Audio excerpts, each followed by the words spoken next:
the broadcasting itself that should be up by 7:30 a.m. We should be doing this every day, every day. That's the promise every day from 7:30 a.m. So I should say welcome to you and yours. So in due course, we're going to be up with all of the papers that we're with you this lovely Saturday morning, the 5th of July 2025. Welcome, everybody.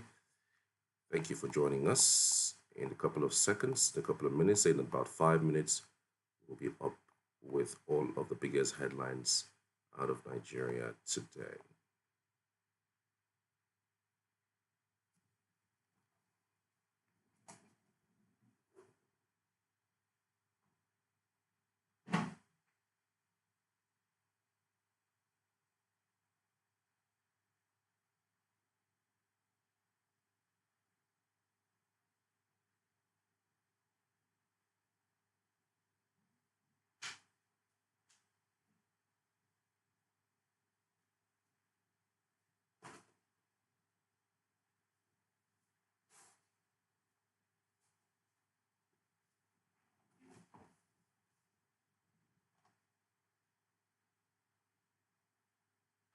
In less time with QuickBooks Online.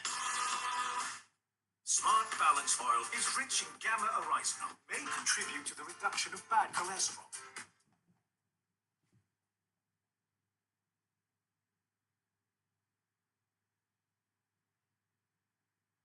In less time with QuickBooks Online. Smart Balance Oil is rich in gamma oryzanol, may contribute to the reduction of bad cholesterol.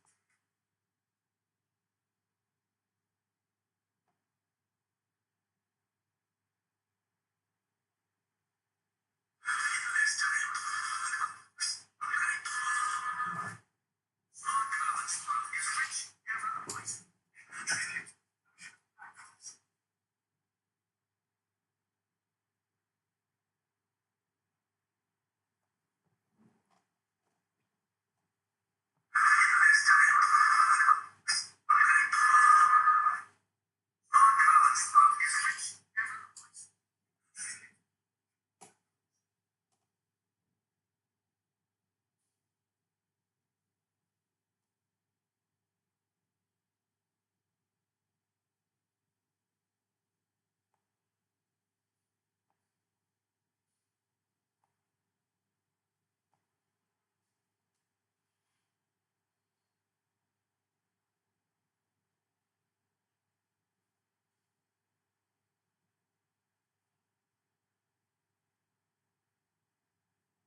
It's good morning to you. So it's 7:30 a.m. Like I promised, we would do this every single morning, at least for the next 90 days. You could call it a social experiment. You could call it an online platform. Apparently, we're building this to become your go-to channel for breaking news online.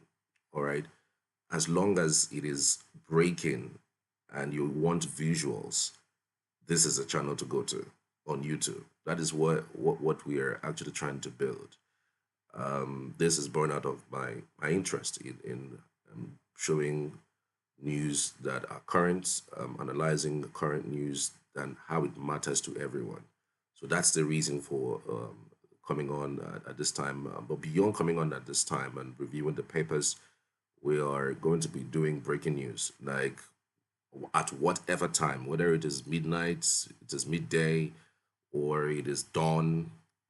You are sure when you're tuning in less than no minutes. I mean, you are going to find us live talking about it and also have you react. Or I would have a situation where we would have numbers all showing on the screen, so you could call in and ask any questions or even react to any of the topics that are being discussed. So that's the basic reason for this channel. All right, and nothing more. It's just going to be newsy.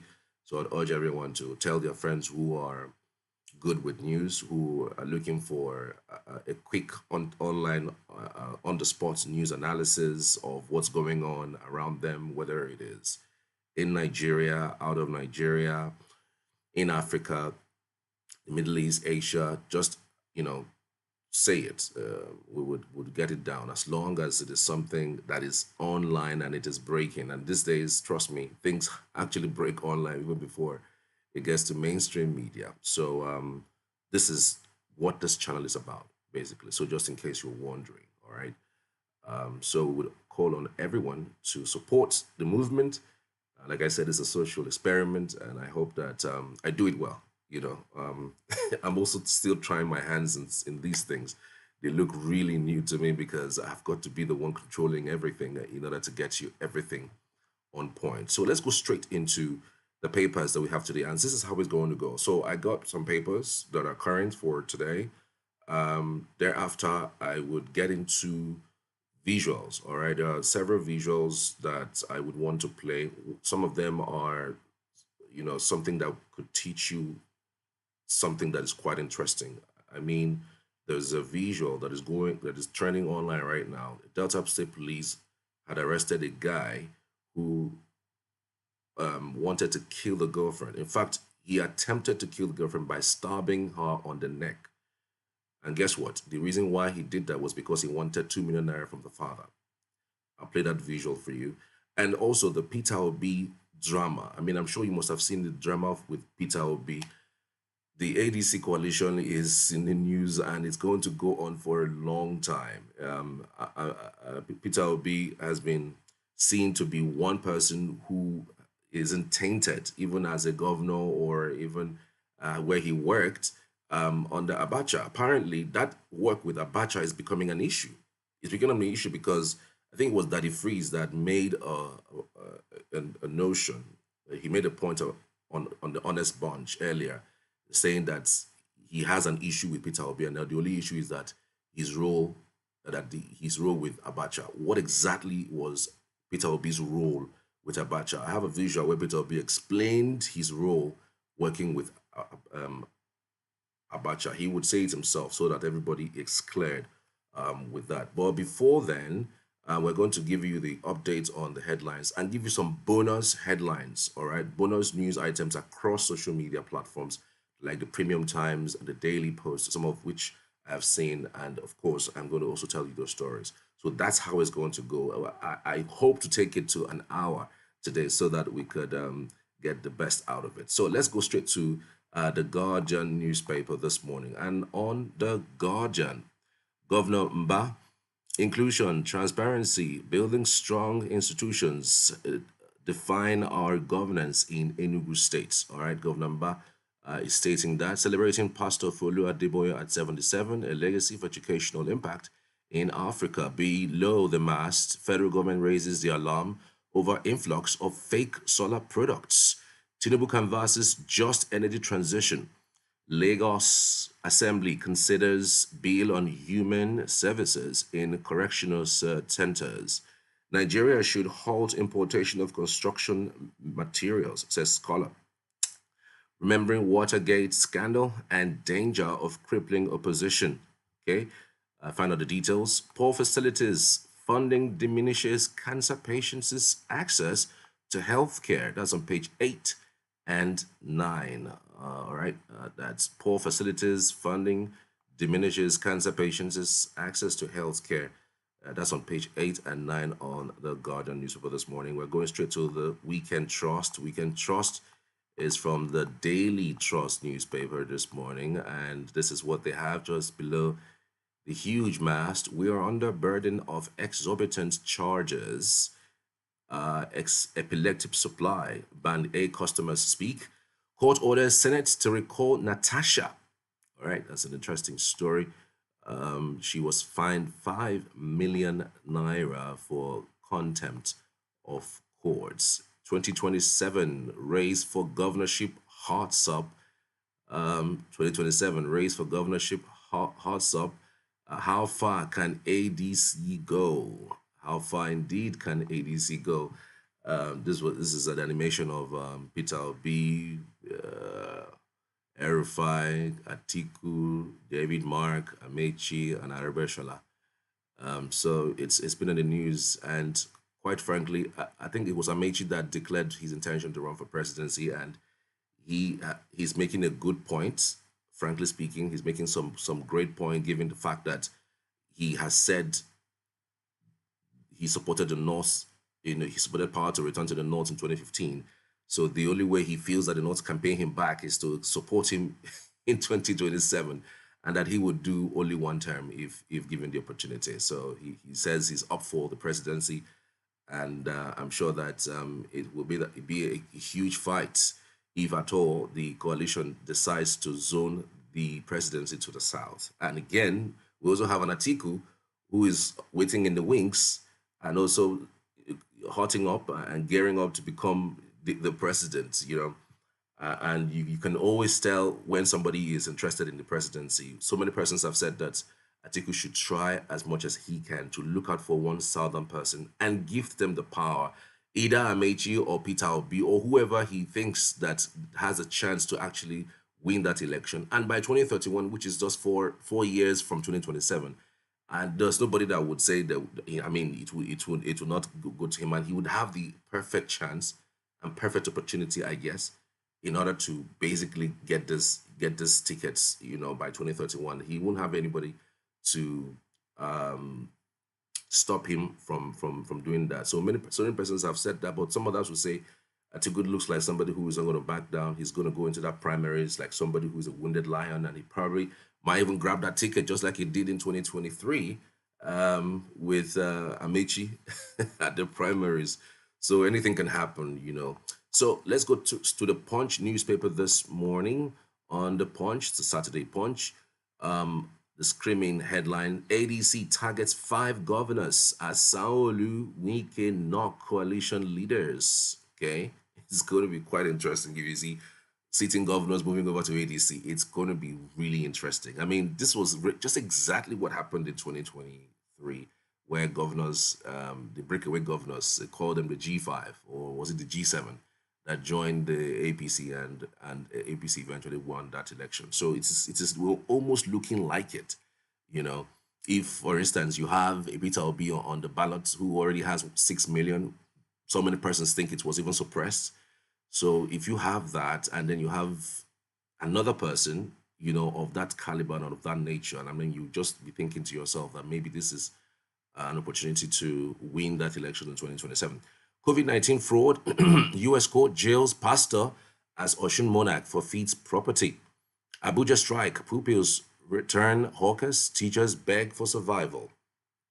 Really sad, really sad. I think there was a meeting between council chairman and Wiki, and they said they're using 10% of the IGR of council secretariat, the area councils, to pay for the outstanding salaries. PDP governors ready to defect to our party. Anti-Tinubu group hallucinating, says PDP. We regret not marrying more women. Senior citizens. Polygamy too risky, says retiree. People called me a fool for returning lost 4 million naira, says tricyclist. Well, you're not a fool, my friend. You're bigger than that. I'm sure that you must have gotten much more than that since you returned that money. Senate gives conditions for Natasha's return after court judgments. Tubabat Inner Circle moves to stop meltdown. Benin, Togo, owe Nigeria $11 million in electricity debts, says NERC. I keep asking myself, how are we the ones giving these guys power and we don't have power? Like you own this power. Why are you giving this power to people who will still owe you, and then you are not even having enough back home? It really doesn't add up, frankly speaking.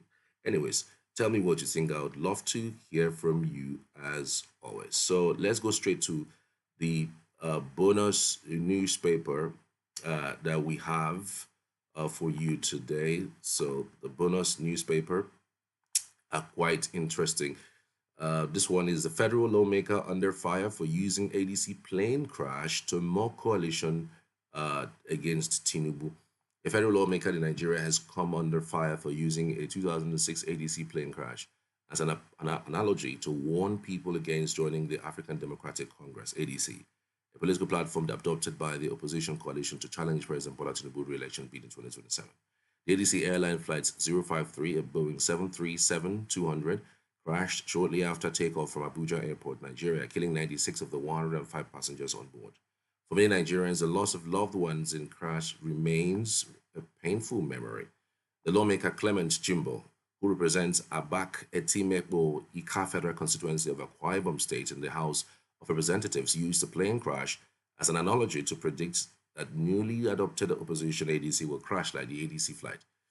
Well, that is very insensitive, and I just hope that he comes to apologize for the use of that analogy.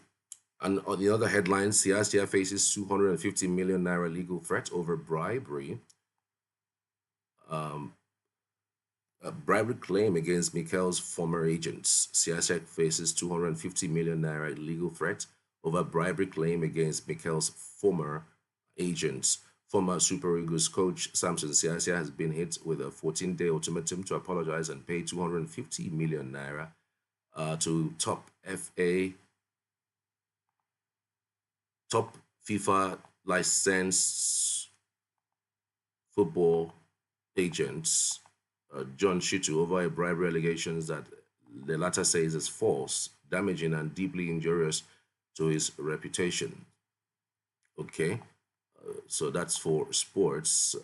Samson Siasia has been in the news lately. I think he was having a little spat with Mikel Obi a few days ago, where Mikel had actually said that he was still owed about the monies that he used for a certain transportation for the players. But Siasia had actually said that was false, that he should bring some evidence proving that he actually spent his money to do that. All right. There are other headlines we're following for you, but we'll come back to those headlines. But before we get on, I just want to play some visuals for you. Some of these visuals are in response to, especially for Peter Obi, in response to the fact that the Freeze had claimed that he worked hand in hand with Peter Obi, with Abacha at some time in his life. So let's play one of those visuals in order to have him respond to those allegations. 27, I'm SP 2027, Eda Febright, APC pack. and this is Delta State. Other than that, how With would me Nigerians benefit? is a phone. Even if the ones Is that not the ultimate goal? What is When I supposed to make be no, a kitchen knife, no. The ultimate but goal was is used to steal as the country. a weapon Just said in an I like the attempt I was to president. telling them a Say murder story nobody should last vote for night anybody a about who has 100 Abacha. level government if he student doesn't bring of power. the Delta State How we University went of Power. to Science and Technology where in almost What Ozoro. the president must know, I everything don't On know the if he does 14th that. of June, to be arrested for Whatever you not do precise, paying must duty. you must not the be only suspect Report were was here you must congested. invited you must not be Everything was available. someone he You must claimed to actually. be under his Abacha. friend. We Her name clear is So good when so Phyllis, they, a when they 100 say level I'll fast student provide track of the education, that people congestion. must be able to pay university, for the And we education. did If they have no everything. to money to their pay, So they we school will were not provide auditorium. education. If it's under okay, arrest because price they said we didn't pay duty. We didn't do anything. So we went to Abuja to see Abacha. We were 100. They said they are going to lock us up. Only 30 agreed to see him.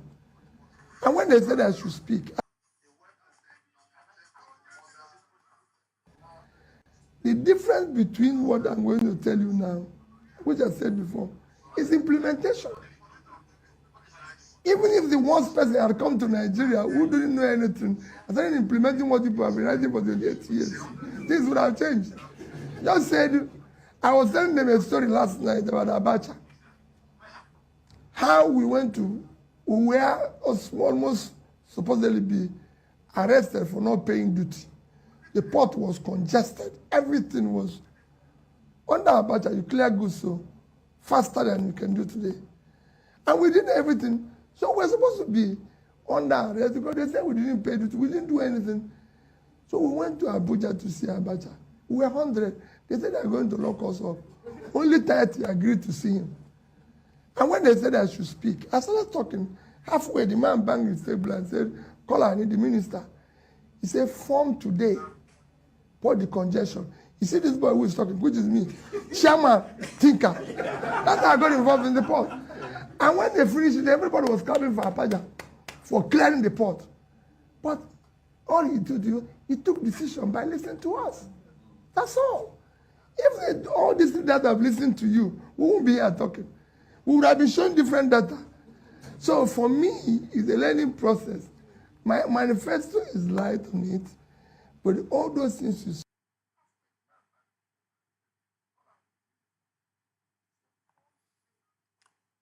Okay, so that was Peter Obi responding to how he worked with Abacha. So for those who don't know the context, there were a lot of problems during Abacha's period, during the time where he ruled. The port was really congested at the time, and so Peter Obi was one of those who imports goods and services, and so he invited some of these persons who are importers, big importers at the time. So they were scared that maybe they would arrest them. There was only 30 of them that are actually agreed to meet with Abacha at the villa.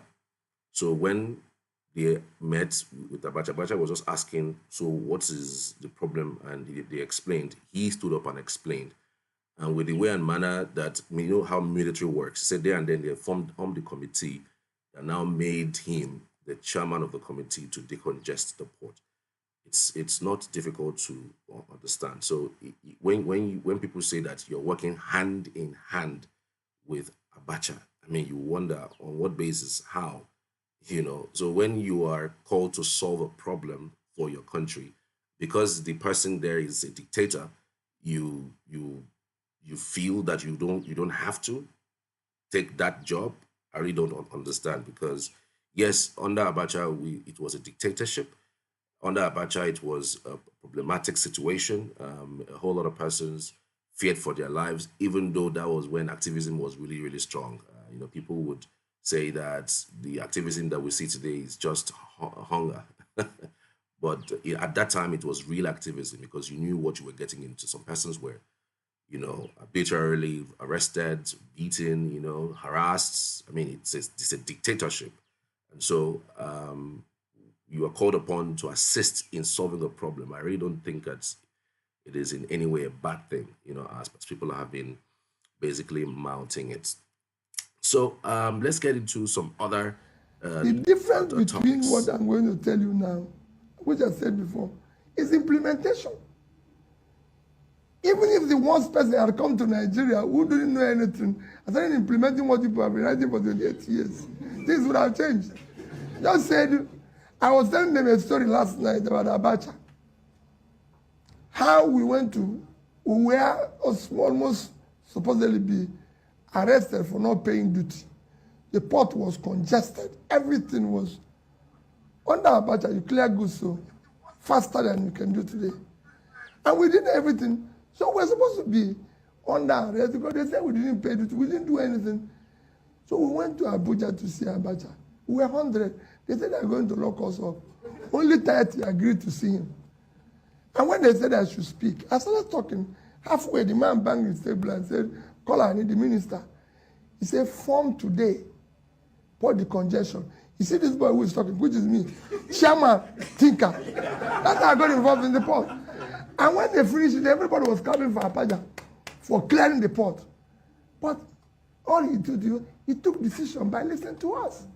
That's all. If all these things that I've listened to you, we won't be here talking. We would have been showing different data. So for me, it's a learning process. My manifesto is light on it, but all those things. So Amechi has finally decided to throw his heart into the ring. He wants to become the president in 2027, and we know how this goes. He has stated clearly that he will do just one term, just like Peter Obi has stated. So let's watch him say it himself. The difference in 2027, and you want APC packing. Other than that, how would Nigerians benefit? Why are you being unfair to us? Is that not the ultimate goal? To see? No. The ultimate goal is to see a better Nigeria. I like the president. He said nobody should vote for him in 2027 if he doesn't give power. Do you have power? You know, one thing the president must know, I don't know if he does that. Whatever you do it must not be only, it must not be available, it must be accessible. So when you say, I'll provide education, people must be able to pay for the education. If they have no money to pay, they will not provide education. If you say, okay, first and foremost, he has not provided the power, but let's even assume that he has provided the power. Any power that people can't pay for is not provided. Now, if ADC comes to government, there will be power at an affordable. When I was government, that's what I did. Affordability and accessibility. That is a common word in the cabinet. Every cabinet members know that. So we don't come out and say, okay, we are building primary school fees. No, we said free education. When I was in government as governor, free education at the primary level and free education at the secondary level. I built secondary schools that had 2 children per room, with all the infrastructure in place. All teachers were living on campus in flats of 4 bedrooms, shops, just like my son's school when he was in the UK. That's where I saw it. The primary school I built, I saw in Australia when I was a speaker. Now, so when you say what will ADC do if it got into power, we clear the first and most important thing is to provide food. You can't clear insecurity if the economy is down. I listened to the NSA and the Chief of Defense Staff, where they said the greatest cause of the insecurity is poverty, is hunger. So if we are not able to provide food, then insecurity will continue. And key to ADC and ADC government is that there will be food. There will be food. You see, it's not about the rich. The rich can provide food for themselves.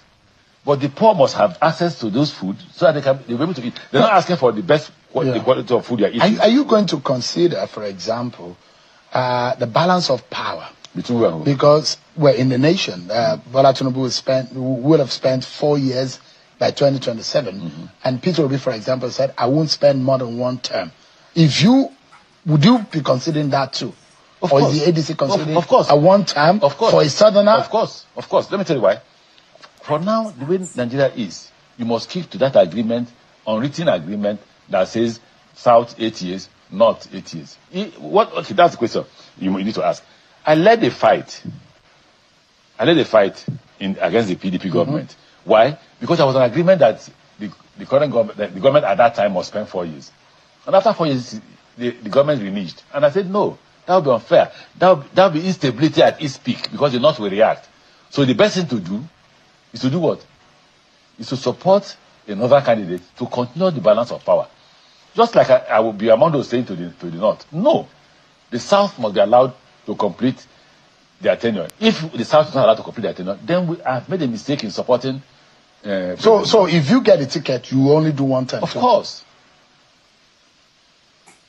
And Nigerians can trust that. I've told you. You know this question. Nigerians know that I speak my mind. Nigerians know that what I can't do, I will not say, including the minister, including the minister of aviation. They know that, including the president. The president knows that. The day the president left my house, he told everybody that came with him, if there's one person I believe in this about trip, is Amechi. He knows. Anybody who knows me knows I'm open. If I won't do more than four years, I'll say that. So that was Amechi declaring his intention to become Nigeria's next president under the platform of the ADC. And Peter Obi is also on that foray. And he has stated that the party, he's also hinted that the party would zone its presidential candidacy to the south. But people are still thinking whether it's something that the party would really do.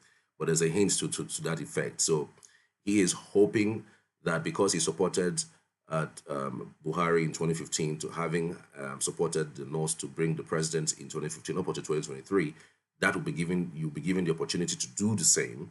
The North would support him come 2027. So he's hoping on that. Peter Obi, of course, is coming with the 6.1 million votes from the 2023 elections. And he's also saying he's going to do a one-term. He's just going to make sure that he does that, and of course, bring his own weight, his obedient movement into the ADC. But the bigger question is, who would the North choose between Peter Obi and Amechi?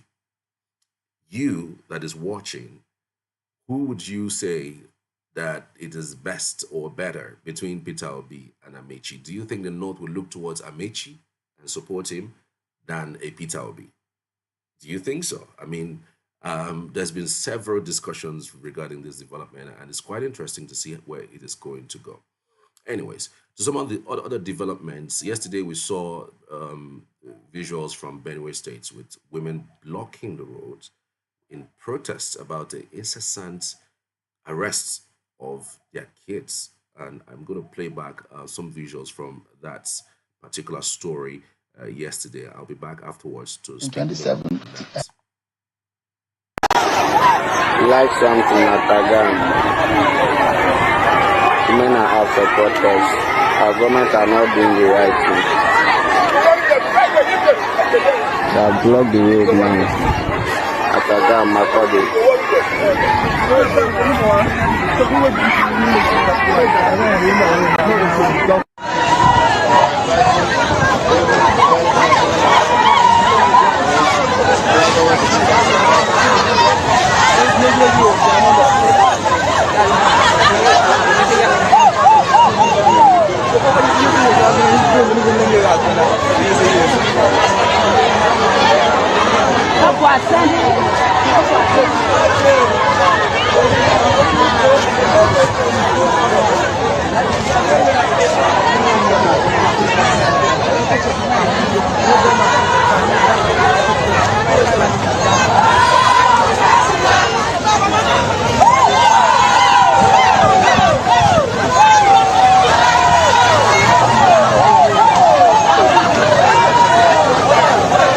Welcome, everyone. Good day to you. It's July 4th, 2025. So let's just tell you what's going on right now. Women from Agan community in Makurdi, the Benue State's capital, on Friday took to the streets of the protest to protest the rising insecurity in the area. The angry women blocked the federal highway near the Agan toll gates, carrying leaves and chanting songs to their frustration. Tokwase, a resident of the area, confirmed this particular protest that is ongoing and peaceful. In his words, quote, "The protest is currently ongoing at Agan Ward, close to the toll gate. It's just about the insecurity going on in the area. We are tired and need the government to act fast." She said security operatives are already at the scene and the protest remains peaceful for now. The protest comes as residents continue to face attacks and violence in parts of the community and state. This is really sad. It's really sad in so many respects, given that just a few days back we had the president visit Benue State, and one would have thought that with the visit there would have been one or two things put together in order to forestall any form of breakdown of law and order. But as soon as the president left, we can actually count a number of attacks that has actually happened in Benue State, even though not largely reported in the media. One of the governors, have also said that, look, it's about time for us to start considering state police. Whatever we're passing through today as a problem in different parts of the country may be because of the inadequacy of the police or of the army or even of the vigilantes that are actually operating within those vicinities. And if we have state police, if the state governors are able to control the state apparatus of security, I think it'll go a long way. I mean, the only reason why so many persons have said that it might not be nice for us to have state police is because of the overbearing influence that the governors may have. The country civil war, a situation where Ojukwu commanded an army of people who, whom he was able to against the government. So there's a lot of persons who are thinking along those lines and saying, look, if we do a state police, we might be getting into some troubled waters. And because of that bitter pain of the war, we can't allow that to happen this time. Every single apparatus of security must be channeled through to the federal government. But many persons have actually spoken against that because you can't be scared of doing something, or you shouldn't be in one stand. You shouldn't be talking about solving a particular problem and get then not trying another means of solving that problem. You can't keep doing one thing in that same way over and over again and then expect a different result. We've tried all means. We've tried to arm the vigilante. We've tried to deploy soldiers there. We've tried to even do a collaborative meeting between the security agencies and even the community leaders. It hasn't worked. How about we just say, you know what? Anything is happening in Rivers, we hold the governors there responsible. Anything is happening in Lagos, we hold the governors there responsible. Anything is happening in Benue, you hold the governor responsible, because as it stands, the governors cannot really take responsibility for what's going on in that state. But that's the truth. So, be that as it may, while the president keeps saying that the governor should find a way and solve the problem and bring two warring communities together, or all of those things that they said in their statement, they should also understand that the buck stops on the table of the president. If the president today wants to do state police, it's we don't even need to have a constitutional review for that to happen. I mean, we woke up to the news of the change of our national anthem. We woke up to the news of your national anthem is now Nigeria we hail thee, no longer arise, O compatriot. That is the country that we live in. So if the presidency and if the government of the country wants to do something, they will do it even before they start thinking of whether it's right or wrong. Now, when it comes to this is the thing I keep saying all the time. When it comes to the things about the masses, the whole masses, solving a problem of the masses, either it is a review of their salaries or minimum wage or their safety, it is never really taken seriously. But when it comes to review of elite salaries, you increase their pay, increase their allowances, the speed at which it is done, it is unprecedented. It is unprecedented. And that must be... Look, there are countries where certain things will happen. Like, they will shut down. The country will shut down. In this country, we hear 200 persons die in one night. And everybody's moving like nothing has happened. 50 people killed. 30 people slaughtered. Bomb blast there. Like, not that there was a disaster, that's hurricane or flood or some of this thing that are beyond human interventions. We're talking human beings use machetes, use guns, go into a community and wipe out people. And yet, people that were moving like nothing's happened. The president said, "Oh, you know what? I'm clearing my schedule to be there. So you should be grateful for me being there." And the president is nowhere to be found. He is in St. Lucia taking honors. It's not done. I don't know. And to think through it, this is the president who, for the life of me, this president begged for this job. He said, "Don't pity me." He went on the streets, practically criticizing the the government of Goodluck Jonathan, for the things that we have seen double under him. I mean, if this guy did not go through Nadeko and he wasn't in the opposition for a while, because I mean, man was in the opposition for God knows how long, up until 2015.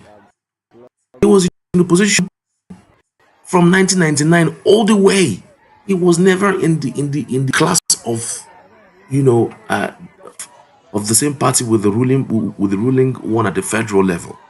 He has always been in the from 1999 up until 2014, and then the part that he brought to the table, you know, got the power in 2015, and now he is the one that is the president, and yet we still see these things that he criticized play out under our own noses. How mad can this be? How crazy can this be? God, I don't know. This is getting crazier by the day, and I'm getting all worked up and all tired about all of these things. I don't know. These women. I mean, how tired can one really be? If it is cried, if talked, if it is, what haven't they done? What haven't? All right, it's really sad. What's going on in Benue State? The women are out protesting what they term an arbitrary arrest of their wards, of their kids. There were actually an incident that happened in Benue State just after the president visited. Two persons were traveling from Kano, that's indigenous of Kano State, were traveling across Benue into the east. So they were ambushed on the road. It happens to be Hausa persons. Two persons were killed in that incident, and because of that, security agencies got into the community just very close to Makurdi, and they arbitrarily arrested a lot of persons there. So many of the people who they claim have been arrested are those who are mostly those who are not guilty. So the reason why they blocked that road wasn't necessarily because of the attacks and the killings. You know, it's on one hand, but of course the arbitrary arrest of their wives, of their sons, and of their daughters for what they claim are, without investigation.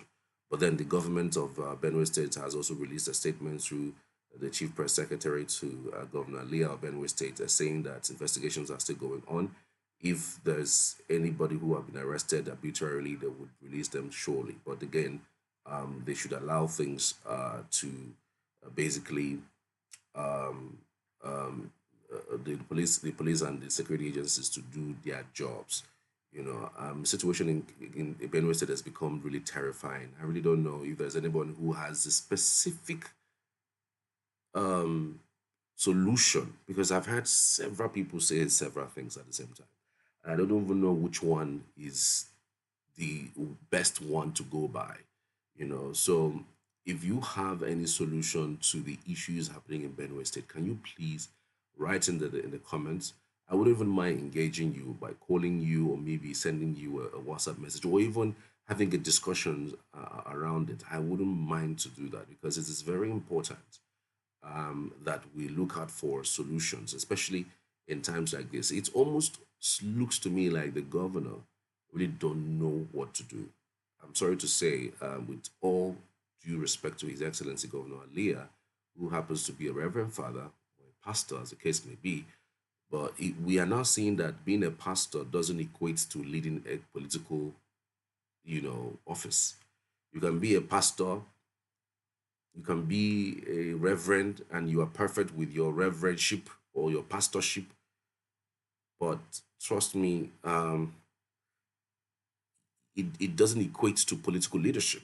I mean, you and I know that Governor Alia hasn't really done as much as he should do in terms of security for the people of Benue State. It's not a thing of trying to sugarcoat it as a pastor now, leave him. No, it's actual leadership. Because one of the reasons why people did not like the governor of Benue State, former governor of Benue State, Ortom, was because he was also unable to solve the security situation in Benue State, even though he tried to do few things, but he couldn't. That calls again for that thought that the Enugu State Governor has also brought to the fore about state police allowing people or state governors to have control of their security apparatus so that things like this, can be dealt with once and for all. We can't do the same thing over and over and again and hoping to get a different result. And I have also said that we must find a lasting solution, which must start from getting the Mieti Allah to tell their men to stop moving their cows from one place to another, because that's what causes it. A farmer doesn't go into a ranch and kills cow and take away the meat. But we've seen herders every day. You hear stories about herders eating people's crops. So that must be checked and checked immediately, please. So it is really debilitating. How many persons we've lost in 1 month? It is terrible and it's terrifying. And I just hope that some things are done quickly too, because I mean, you don't know what's going to happen next. You don't know what community, what location that are going to be, come out from. So I would urge everyone, apart from the security agencies, the government, and the state government and local government, should do everything it takes to protect human lives. After all, that's the reason why they were appointed in the first place, either appointed or elected. That's the reason. That's the first reason. And if you cannot do that, then you just resign and leave the power and let somebody else try. Very important. Anyways, there's another story that is trending, and it's in Delta State. That story is quite harrowing in so many different ways, because it's something around the lies of kidnapping and ransom taking. I mean, we've seen that happen. We've seen different styles and different things. This happened in a school, in an actual school. A friend of a friend, a friend who's a guy, and then the lady who's a girl. So the friend now calls this girl, not that they're dating, but just normal friends. Come to this location, and then the lady comes to this particular location, the so-called auditorium, and afterwards, the guy started stabbing the lady just like that, and then collected her phone and asked that, and sent the text message to the father for a ransom of 2 million naira. Meanwhile, he had sent the account. He didn't send his personal account. He sent an account of his friend who is in Lagos. And his plan was that when the money is sent, oh God, his plan was that when the money is sent, he's going to now take he's going to tell his friend to send back the money. Now, if anything happens, the police is going to trace the account to the guy. It's just terrifying. It's crazy. I just want you to listen to the story, and of course I would speak on it a little further. But it's just a harrowing experience. Thank God the girl did not die. I'll be back afterwards. Like something at Agam. Women are out for protest. Our government are not doing the right thing. I am SP Edafe Bright, and this is Delta State Police Command. With me is a phone and what is supposed to be a kitchen knife, but was used as a weapon in an attempt to murder a 100 level student of the Delta State University of Science and Technology in Ozoro. On the 14th of June, to be precise, the suspect we have here invited someone he claimed to be his friend. Her name is Peace, a 100 level student of that university, to their school auditorium. He will be the one that will explain his intentions to us and also tell us why he went to that auditorium with a knife. But to cut the long story short, this girl on that fateful day went to see him at the auditorium. Whatever the conversation they had, the suspect stabbed this girl twice on her neck. Stabbed her twice on her neck and stabbed her also in the chest region. Having done that, he took the girl's phone and called the girl's father that the girl has been kidnapped and a ransom of 2 million naira should be sent for the girl to regain her freedom. He later called again that 200 naira should be sent first as advance. Unfortunately for him, he never knew the poor girl did not die. While she was still unconscious, she was able to mention the name of her friend whom she went to see that attempted to murder her. It was on that ground that the school management started looking for this guy, and he was eventually summoned and arrested. It is good news that the poor girl did not die, but as we are speaking, she is still in a very critical condition. What is your name? Mukwero Prince, sir. Open your mouth. I'm not your girlfriend. Mukwero Prince, sir. Okay. Your friend, what's her name? Peace. How long have you known her? A month plus, sir.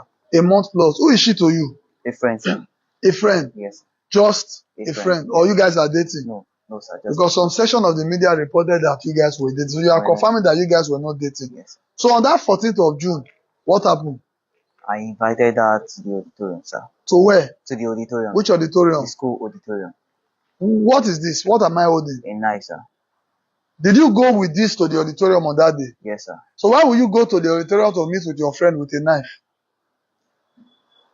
To stab her. Just talk. I'm asking you. I'm not telling you what to say. Just talk. Why? You were the one who went there with the knife. Yes. Why did you go to the auditorium with the knife? To kill her, sir. That was to kill her. So why did you want to kill her? Talk. You are wasting my time. To collect ransom from my father. Open your mouth now. To Not your collect ransom girlfriend. from my father, sir. Eh? To collect ransom from my father, sir. Ransom. Yes, sir. So you have to kidnap, or you feel you should kill her first to get money, or I'm trying to make it make sense. I don't understand. Okay, what did she do to you? She didn't do anything to me, sir. Okay, when you met her on that day, what discussion did you have with her? We're just discussing about school activities that they are moving us from this school to Europe, the arts worry. How did you have access to her phone? It was already open, sir. How? Who opened it for you? She was the one that opened it. Was it before you stabbed her or after you stabbed her? Before I stabbed her. Before you stabbed her? Yes, sir. Okay. This knife, how many times? How did you use this knife to stab her? I stabbed her on her neck, sir. On her neck, how many times? 2 times, sir. Then where else did you stab once her? on her chest. On her chest? Yes. So what was your intention when you were stabbing her twice on her neck and also at her chest? What was your intention? To kill her, sir. Should I use pidgin to interview you? I'm trying to speak like so that you understand me better since you are a student. So you stabbed her twice on her neck and on her chest. So after that, what happened? I called her father for a ransom, sir. You called her? Father. As I'm talking, you are hearing me talk. Yes, let me hear you. I called her father for a ransom, sir. Ransom of how much? 2 million naira, sir. 2 million? Yes. Which account number did you send? A Pampay account, sir. What's the name on the Pampay account? Simon Kalu. Who is the owner of the Pampay account? Friend, sir. Which friend? A friend from Lagos. He's in Lagos, sir. How did you get the account? I transferred money to him before, So what was your intention? What would you have told him if the ransom money was actually sent to him? What would you have told him? That I transferred 2 million naira to him, that I should please transfer the money back to him. Back to you. What's his name again? Simon Kalu. Simon Kalu, you are hearing. I really hope, because from our investigation so far, I don't want to reveal it, but you heard what he's saying, that his intention was that he would tell this said Simon Kalu that in particular. Wow. Wow. What a story. What a story. So there's a whole lot to learn from that particular story, though. One is, people you call your friends, are they really your friends? Because I cannot imagine somebody asked me to send my account, and then somebody else sends money and said I should send them the money back. So be careful, whoever you are calling your friend. I remember something like this almost happened. No, not that it almost happened. It happened. It happened because it was a car sale thing. These guys have gone to do ransom payment, and I mean they had gone to they had gone to kidnap somebody, and then they were about to now pay ransom. These guys walked into a car shop. God, this story. Walked into a car shop and asked the dealer that he's going to receive an XY amount of money. I think it was 4 million or 5 million or so. That as soon as he receives it, then they can take away the car. The transaction happened. The guys wired that money into the account. When they wired that money into the account, the guys received it and they took away the car. It wasn't up to 2 days or 3 days later they came to they traced the guy. They traced the account and traced the guy to. They found out that it was a company account or something. They traced the guy there and they told him no. That people came here to want. They would say they wanted to buy a car and that he was going to receive an alert. As soon as he received the alert, he did the papers and gave to them. That was how those guys were caught. I can't remember how they were caught because they now held the guy, the car seller, and said he should produce the guys who sends the car. He said he doesn't know them. They said that, you know that kind of thing. Now you are selling, and somebody walks into your shop and says he wants to buy a car, that he's going to receive XY amount XY from a certain account. That the money is coming, money is being sent from from a friend, and you wouldn't be suspecting anything. I mean, it's rare to just hear people have kidnapped somebody and down the road and they just walked into a car shop and then the next thing they're telling you to provide your account to send the money without even saying anything and they drive the car away.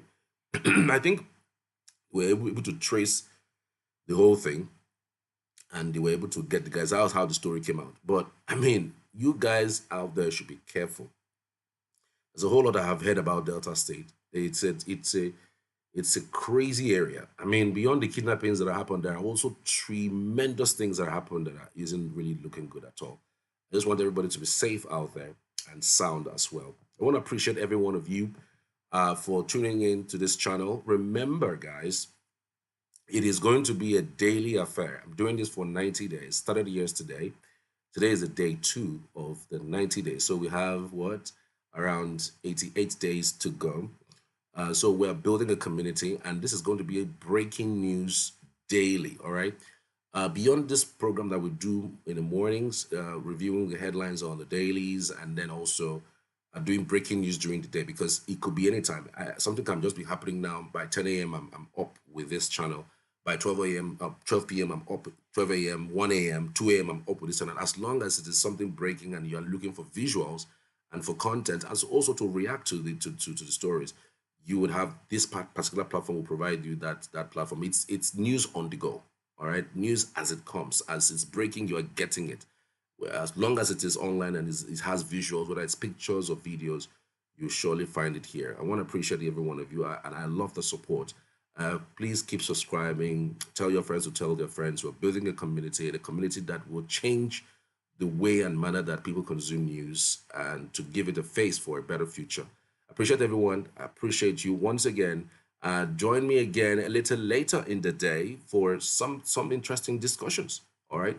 Thank you. This is Cheesy Media. I'm Charles. Have yourselves a beautiful day just ahead.